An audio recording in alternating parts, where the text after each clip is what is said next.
এক নম্বর প্রশ্ন, সে বগুড়া গিয়েছিল, এটা সত্যি। রমজান আমাদের বগুড়া গেছিল, আব্বা তখন একটু ভালো ছিল।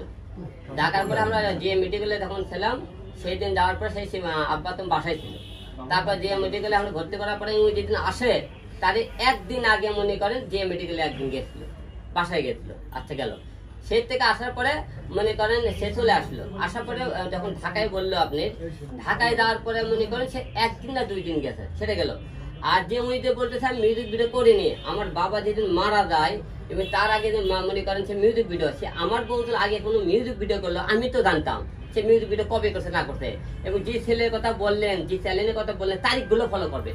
আমার বাবা মারা গেছে 15 তারিখে, 15 তারিখ 14, 12, 13, 10 এই তারিখগুলো ফলো করবেন আপনি। তাদের এই তারিখগুলো কবে সে লাইভ ভিডিও আছে শুটিং করতেছিল পেজে তাদের, তারপরে ভিডিওগুলো আপলোড করছে কবে করে তার। এবং তাদের মনে করেন এইগুলো জিনিস দেখলে আপনি বুঝাবেন।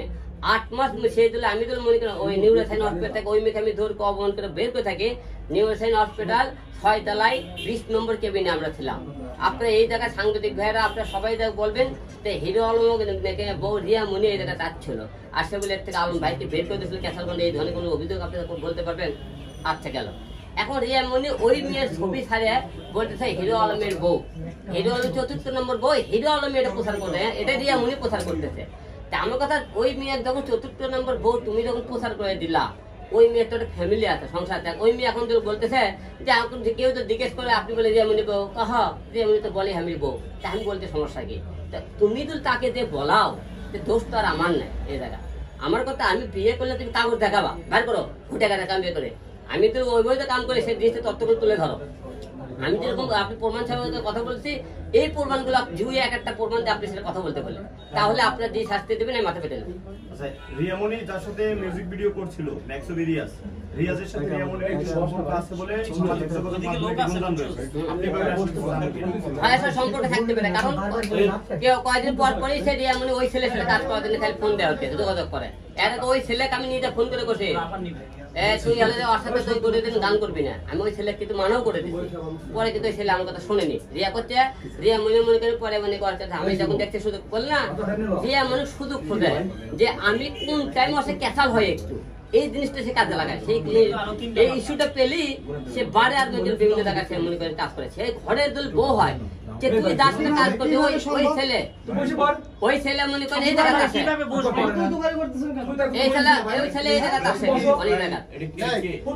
ভাই আমি আরবার দেবো আপনি হয়েছে মনে করেন আমি দ্বিতীয়বার দিতেছি ভাই, না ভাই আমি দ্বিতীয়বার দিতেছি। আপনি কথা বলেন ভাই, এই ভাই নতুন করে শুরু করব আপনি করেন না ভাই। আচ্ছা বসে বলেন, আপনারা বলেন, অন্য বলেন বসে বলেন আলম ভাই। আচ্ছা এখন আপনি কি সিদ্ধান্ত নিলেন রিয়ামণিকে নিয়ে? আপনি কি মূলত তাকে ডিভোর্স দিতে? মূলত রিয়ামণি ডিভোর্স দেবেন তো আজকে বিকেলে কাগজ পাঠাতে পারে, সে কাল কপি দেবে। আমি আজকে দিয়ে আজকে সেটি করতে। আচ্ছা ভাই, একটা প্রশ্ন ছিল যে এই মেয়ে বারে কাজ করে, তার জানা সত্ত্বেও আপনি বিয়ে কেন করলেন বা তার সাথে রিলেশনে কেন জড়ালেন? আসলে আমি যখন নুসরাত যখন চলে যায় বিভিন্ন লোকের সাথে নাচ গান করতেছিল, আমি যখন দিশারা হয়ে আমার একটা মেয়ে দরকার নাচে বিভিন্ন প্রোগ্রামের জন্য, সে বিভিন্ন প্রোগ্রামে ওই মুহূর্তে ওই মেয়েটার সাথে আমার পরিচয়টা হয়। আসলে মানুষের ভালো লাগা ভালো ধর্ম দিয়ে উপর আলসারকে বলতে পারে না, সেই জায়গা থেকে কিন্তু আমি কিন্তু অনেকেই আপনারা এর আগে জিজ্ঞেস করছিলেন যে অনেক হিরো আলম আমি একটা বউ থাকতে আরেকটা কেন বিয়ে করলো। আমি তো আমার জীবনে সব করে স্ত্রী বলে দিলাম, আমার বউগুলো কি কারণে চলে গেল, কেন কি কারণে ঘটনা করতে দিন, সেটা কিন্তু পুরুষের উপর চেষ্টা করি। তুই চরিত্র খারাপ তুই মনে করে হলে যে তোর কারণে বউ চলে গেছে, এটাই কিন্তু পুরুষের উপর আসে। মানে এত মেয়ে থাকতে আপনার যে বাইরে ডান্স করে ভাই, আপনি তো মিডিয়াতে যেহেতু ছবিও করছেন তো ওখানে কেন যেতেন? তাই ওটা বলতে ইচ্ছে ছিল না, তার সাথে বিয়ে হয়ে গেছে, কোনো ইচ্ছে ছিল না। আলম ভাই, আপনি বলছেন আপনি 10টা বিয়ে করবেন, আপনার 3টা বিয়ে অলরেডি শেষ, আসলে আর কয়টা বিয়ে করবেন? এখন আল্লাহ পাক আপনি তো জানেন যেহেতু আমার 2টা বাচ্চা, একটা মানে 3টা বাচ্চা দেখার জন্য তো অবশ্যই একটা মেয়ে লাগবে। এবার তো কোনদিন বিয়েও সাথে করে মিডিয়ার কোনো মেয়ে বিয়ে করবো না, এটা নিশ্চিন্ত থাকে। কেন আপনার বিয়ে করবেন না? এই যে 2টা করে ধরা খাইলাম, 2টা করে ধরা খাইছি, এর আগে তো একটা খাইছেন, পরে আবার আগে কেন বিয়ে করবেন? ওই যে বললাম তো আমি তো কাজ করতে করতে আমার একটা দুটি প্রয়োজন ছিল, আমি তো সেই ঝুটি হিসেবে কাজ করতে করতে বিয়েটা হয়েছে। এরপরে তো আপনার ছুটি প্রয়োজন থাকবে, তখন তো আবার মিডিয়াকে কাউকে দিব। মিডিয়াতে আমি হয়তো ঝুটি বানাবো কিন্তু বিয়ে করবো না, এটা আপনি লিখে দেবো আর কি সবার মধ্যে। রিয়ামণি আরো বলছে আপনি মেয়েদের প্রতি ব্যাপক দুর্বল। আচ্ছা, এটা প্রতিটা শুনেন, আমি দুর্বল বুঝলাম, এটা আমার বাদেও বাংলাদেশে এই যাবৎ যত মেয়ে ডিভোর্স দিয়েছে প্রতিটা ছেলে একটা ডিভোর্সে ওর কাছে বলছে তার চরিত্র খারাপ, সে অন্য মেয়ের সাথে আসক্ত। সবকটা পুরুষই এরকম। কোন মেয়ে দেখেন তো একটা মেয়ের নাম বলেন, এই মেয়ে বলছে আমি আমার সাথে হলে আমরা ইচ্ছে করে দুইজনে ডিভোর্স হয়ে গেল, একটা মেয়ের নাম বললেন তো বাংলাদেশে। আপনার চরিত্র খারাপ সে অভিযোগ দিচ্ছে, আপনি কি এই ধরনের অভিযোগ দিতে চান কি? আমার চরিত্র খারাপ দেওয়া যায় না, 24 ঘন্টা মিডিয়াতে হিরোর পিছনে থাকে একদিন তো চরিত্রের একটা আপনার ফুটে যাবে আনতে পারতেন। আলম ভাই, আপনি একাধারে একজন রাজনীতিবিদ, কবি, গায়ক, একাধিক গুণ রয়েছে আপনার মধ্যে, তো দুইটা মেয়ে আপনাকে ধরা দিয়ে গেল। আসলে পরবর্তীতে আবার এই মিডিয়া অঙ্গনের বাইরে গিয়ে বিয়ে করে আপনি ধরা খাবেন বা খাবেন না এর নিশ্চয়তা কি আপনি দিতে পারবেন? অনেকে আছে একটা দুইটা বিয়ে করার পর চিন্তা করে যে পরবর্তী বিয়ে আর সে করবে না, কারণ সে যদি আবারও ধোকা খায়। সেক্ষেত্রে আপনার চিন্তা ভাবনা কি? আমার এই মুহূর্তে কোনো বিয়ে করার চিন্তা ভাবনা নাই। এখন আমি দেখছেন কালকে একটা নিয়োগ দিচ্ছি যে একটা বয়স্ক একটা মহিলা চাই যে আমার ছেলে মেয়ে দেখানোর জন্য, ঠিক আছে। আমি ভবিষ্যতে আমার চিন্তা ভাবনা চাই বাইরের দেশে সেটেল হয়ে যাবো। বাংলাদেশ থেকে আমার 2-4 বছর আমি বাইরের দেশে সেটেল হলাম, আমি আমার পরিবার নিয়ে সেটেল হয়ে যাবো। আপনি সামাজিক যোগাযোগ মাধ্যমে এই পোস্ট করার পর রিয়ামণির সাথে আমাদের কথা হয়েছিল একটা ইন্টারভিউর ব্যাপারে, তখন সে আমাদের কাছে আরো অভিযোগ করে বলেছে যে এখন মূলত এই পুরো নাটকটিকে ধামাচাপা দেওয়ার জন্য আপনি সামাজিক যোগাযোগ মাধ্যমে একজন বয়স্ক বৃদ্ধ মহিলা নিয়োগ দেওয়ার জন্য আপনি পোস্ট করেছেন। এর পরবর্তীতে ওই বয়স্ক মহিলাকে আপনি হঠাৎ করে আপনার পরকীয়া প্রেমিককে দেখিয়ে বলবেন যে তাকে আমি নূতন করে নিয়েছি, এই ধরনের একটা অভিযোগ করেছে সে। আসলে শোনেন, বাদীর অভিযোগের অভাব থাকবে না, আসামি আর বাদীরই কিন্তু মনে করেন ক্যাসালটা গন্ডগোলটা হয়। যেহেতু আমাকে সে আসামি, আমি বাদী, সে আমার বিরুদ্ধে 100 সে অভিযোগ করতেই পারে, তবে যে কোনো অভিযোগ সাক্ষী প্রমাণ চাই।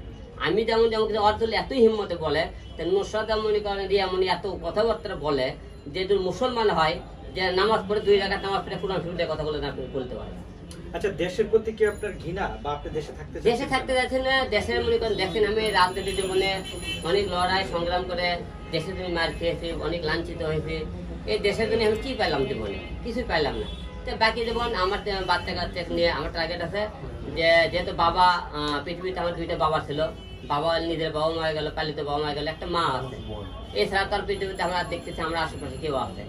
এই মনে করেন ঢাকা শহরে মনে করেন হিরো আলম কেউ তাও নেই, হিরো আলম রাজনীতি জীবনে হিরো আলম পেছনে বড় বলে যে লাঘব বড় আছে তাও নেই, কিন্তু আমি কিন্তু একা সবকিছু মিলে আর কতই একাই জীবন যে লড়াই করবো। আমার তো মনে করি আল্লাহ বেঁচে রাখতে দেখে এখন বেঁচে রাখতে, আমার উপর যত জুলুম হয়েছে এখনো যত লোকের আমার উপর আক্রমণ আছে, যে কোনো মারাও যেতে পারে, কারণ আমাদের উপর বিএনপিও খেপা, আওয়ামী লীগও খেপা, অন্যান্য দলও খেপা, কারণ আমি কাউকে ছাড় দিয়ে কথা বলিনি, এটাই আমার অপরাধ।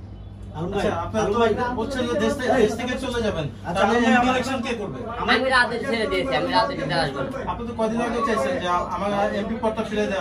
সেটা ফিরে চাইছি, যেহেতু মনে করেন আওয়ামী লীগের আমলে যত নির্বাচন হয়ে গেছে, সব করা নির্বাচন অবৈধ আপনারা দাবি করেন। অবৈধ নির্বাচনের টাইমে আপনারা মেয়র বৈধ কি হিসেবে নেন? তাহলে আমরা এখন দেশের, তাহলে আমি তো অবৈধ সরকারের টাইমে নির্বাচন করেছি, তাহলে আমারটা বৈধতা করছো না কেন হবে?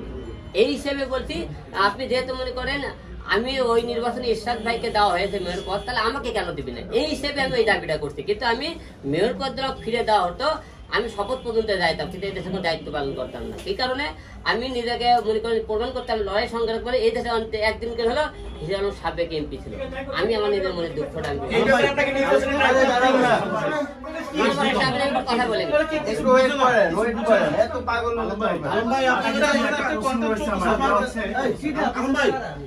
আপনার কাছে, আপনি যেহেতু আপনার বাবা প্রসঙ্গ নিয়ে আপনি কথা বলেছেন, বগুড়াতে একটা সংবাদ সম্মেলনে আপনি বলেছেন যে বাবা 10 দিন গর্ভে ধারণ করেছেন,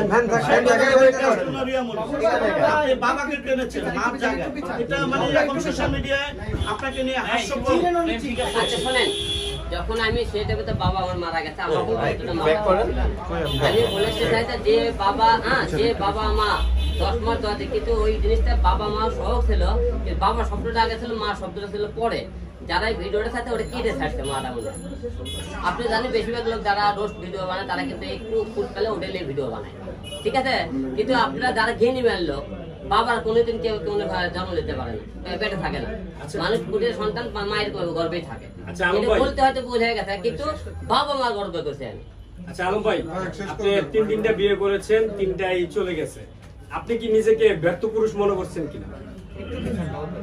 সাংসারিক জীবনে মনে করেন আমি হিরো আলম কতটা সুখী ছিলাম সব বললামই, কিন্তু ব্যর্থ পুরুষ হিসেবে ব্যর্থ মনে করতেছি না। ব্যর্থ হলে তো মনে করি আমার একটা বউ থাকতো না, বললেন হিরো আলম কিন্তু কোনো কিছু পারে না, আমার আরেক দিকে অভিযোগ নিয়ে আসতো, শারীরিক অভিযোগ দেখাইতো, তেমন হলে পারে না, আর শারীরিক অভিযোগ আর ব্যর্থ হয়ে যায়। ব্যর্থ বলতে আপনি তাই বোঝাবেন, কিন্তু ব্যর্থ হিরো আলম আসলে ব্যর্থ হলে তিনটে বউ থাকতো না। আচ্ছা হিরো আলমের তো চলে গেছে। আচ্ছা রিয়া মনির ছাড়া আরো দুইজন বউ ছিল, তারা যদি ব্যাক করতে চায় তাহলে হিরো আলম কি করবে? ব্যাক করতে চাইলে মনে করেন হলো যে আমার তো প্রথম বউ ব্যাক করার সম্ভাবনা নাই, কি কারণে শুধু আরেকটা জায়গায় সংসার করতেছে। এখন ব্যাক করার মধ্যে মাঝখানে ব্যাক নোসাদ দিয়ে তো গেছে, নোসাদ এখন বিয়ে করছে আমি জানি না, তার সম্পর্ক না, সে মাঝখানে আছে।